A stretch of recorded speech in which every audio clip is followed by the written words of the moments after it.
മനോഹരമായ മധുവിധുവായി മാറേണ്ടിയിരുന്ന ഏതാനും ദിനങ്ങൾ കൊടും ക്രൂരതയിലേക്ക് വഴിവെച്ച് അതിനാടകീയതയിലൂടെയാണ് ഇപ്പോൾ കടന്നുപോയിക്കൊണ്ടിരിക്കുന്നത്.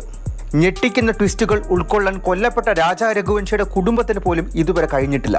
വെറുമൊരു തിരോധാന സംഭവമായി മാത്രം ആരംഭിച്ച കേസാണ് പിന്നീട് 3 സംസ്ഥാനങ്ങളിലേക്ക് വ്യാപിക്കുന്ന ദുരൂഹതകൾ നിറഞ്ഞ, കേട്ടാൽ ആരെയും നടുക്കുന്ന കൊലപാതക സംഭവത്തിന്റെ വിശദാംശങ്ങളിലേക്ക് വഴി തെളിയിച്ചത്.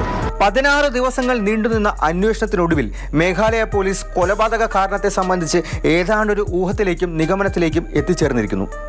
സോനത്തിന്റെ കാമുകൻ രാജ് കുശ്വാഹയുടേതാണ് മാസ്റ്റർ പ്ലാൻ.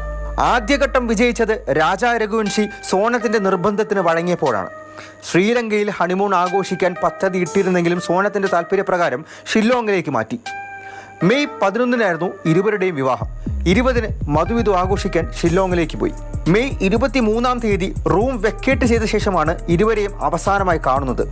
അന്നു തന്നെ സോനം ഭർത്താവിൻ്റെ അമ്മയുമായി ഫോണിൽ സംസാരിച്ചിരുന്നു. മെയ് 24-ാം തീയതി ഇരുവരും ഉപയോഗിച്ചിരുന്ന സ്കൂട്ടർ സോഹ്രാറിം ഗ്രാമത്തിൽ നിന്ന് ഉപേക്ഷിക്കപ്പെട്ട നിലയിൽ കണ്ടെത്തി. തിരച്ചിൽ വ്യാപിപ്പിച്ച ശേഷം ജൂൺ 2-ാം തീയതിയാണ് വേയ് സബ്ഡോങ് വെള്ളച്ചാട്ടമുള്ള കൊക്കയിൽ നിന്ന് രാജയുടെ മൃതദേഹം കണ്ടെത്തിയത്.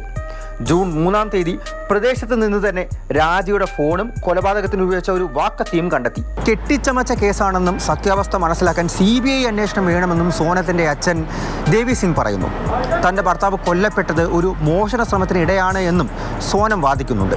എന്നാൽ സോനവും കാമുകനും ചേർന്ന് മറ്റു 3 പേർക്ക് കൊട്ടേഷൻ കൊടുത്ത് രാജയെ കൊലപ്പെടുത്തിയെന്ന നിഗമനത്തിലേക്ക് പോലീസ് സംഘം എത്തിക്കഴിഞ്ഞിരിക്കുന്നു.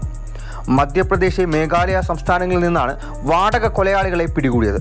എല്ലാവരെയും വിശദമായി ചോദ്യം ചെയ്ത് കൂടുതൽ കാര്യങ്ങൾ തെളിയിക്കാനാണ് ഇപ്പോൾ പോലീസ് നീങ്ങുന്നത്.